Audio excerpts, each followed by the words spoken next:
Thought long and hard about this one. I'm going to go with Atalanta as my dark horse team. Cristiano Giuntoli as their sporting director is a massive hire for them. He is a fantastic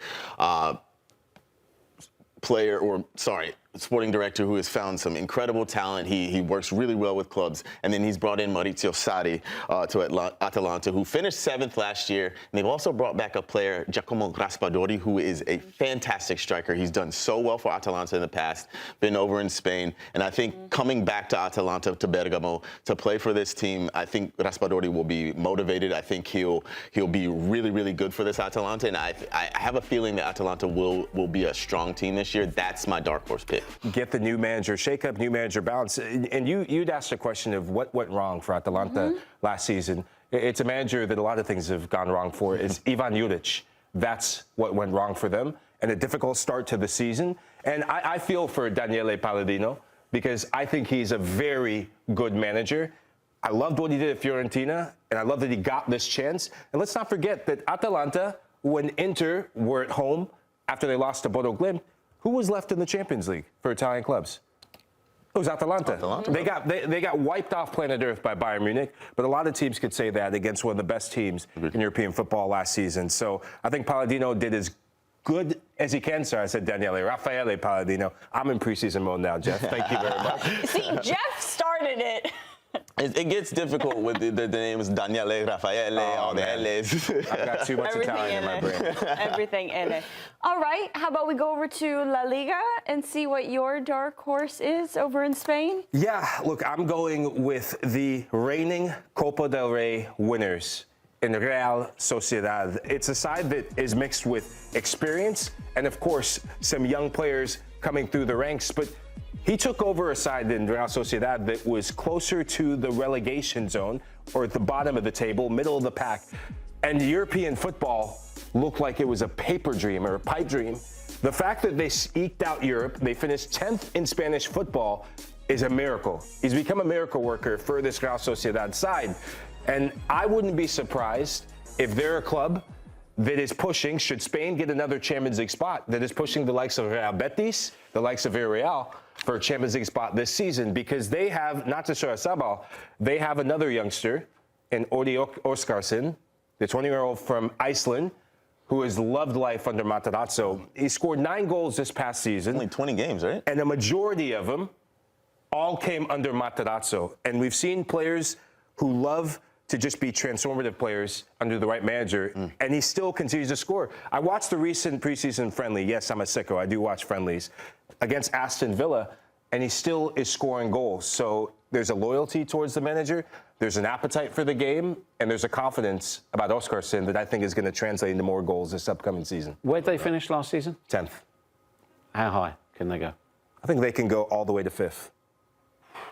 All the way to 5th. That's a Champions League spot. Can we call them a dark horse because of what they did last year? Oh, did you expect them to win Copa del Rey? No, but can we call them a dark horse coming into this year based off what we got to see from them last? That qualifies you as a dark horse. It qualifies you as a dark horse? The reason why they're a dark horse is because of what I said. Where they were when Matarazzo took over, it was frightening. Yeah. Because Real Sociedad is a club that only a couple seasons ago finished top of the group in a group that had Inter. Made it to the knockout round. That was only a couple seasons ago. Then they sacked their longtime manager because it had just gone stale. They couldn't get anything right last season. Oyarzabal couldn't stay fit, wasn't scoring as many goals. Then Matarazzo comes in and changes everything. Winning Copa del Rey isn't something that we should take for granted. A club the size of Real Sociedad, when you look at the financial giants of Barcelona and Real Madrid, and also Atleti, they beat Atleti.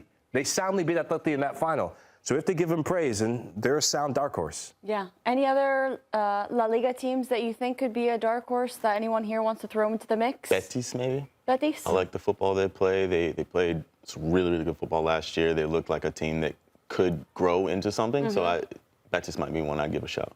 When we say dark horse, are we saying to like finish top 5 or to just do better than they did the year before? I'll throw one team. Athletic Club. Bilbao. They fell off last year, huh? Yeah, a big reason Nico Williams couldn't stay healthy. Yeah. And we saw the quality that Nico Williams has in that World Cup final. Yeah. If he can stay healthy, I think we see a different Athletic Club. Yeah. All right. How about we go over to the Prem now? Jeff, Well, dark horse that you have for the Premier League? Well, it's not really a dark horse. I think we need to qualify this. This is more of a grey horse. All right, what do you got for us? That's your nickname, right? It's a grey horse. It's one of them, a nickname. It's one of the ones we can use on here. Call Smudge. I'm going with the grey horse in Brentford. I'm happy with all of the above. So why? Why do I think they can finish higher than 9th? They had an incredible season last season. Thiago obviously took all of the headlines, but there was plenty of support cast there. And what Keith Andrews did was so impressive. The fact that they didn't finish, they just missed out on a European place, I think that helps them massively going into this season. I think they can overhaul the likes of Bournemouth in Europe, Sunderland in Europe, Brighton in Europe. I think they can overhaul those teams. I think they can do a Bournemouth who finished 9th under Iriola, same as Brentford, and then was 6th the following season. I would go as high as 6th for Brentford, as high as that, because I know we've got Tottenham coming into the mixture in the top 8 places. I think they can certainly match what they did last season, but equally, I think that they can go better than that. Is there a player on the roster that you think will help them be able to achieve that top 6 finish? Again, you couldn't call him a sleeper or a dark horse. He comes into the grey territory. Okay. For me, Michael Lahoud. Ooh. The right back or right wing back. I love this guy. They didn't pay a lot for him. He was $20 million. That's all they paid for him.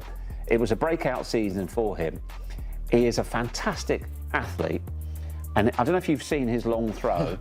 He causes absolute chaos. Shout out Rory DeLapp. For the second time this show. He causes absolute chaos in the opposition box. He's a really impressive player, athlete. He's got good awareness. I think he's more than decent on the ball. I also think if he has a really good season, they'll struggle to hang on to him. I think he'll go for big money at the end of the season. If he can repeat what he did last season, then he could be a big part of their armoury as well. I think somewhere in Brooklyn or somewhere in the New York tri-state area, Marco Messina is just saying thank you. Yeah, because, look, he's Italian as well, right? And when Italy got knocked out of World Cup qualifiers against Bosnia, he was one of the names that we were talking with Marco and Matteo Bonetti, and they were both saying, why was he not part of Gennaro Gattuso's World Cup qualification squad? What he was doing for Brentford was solid last season.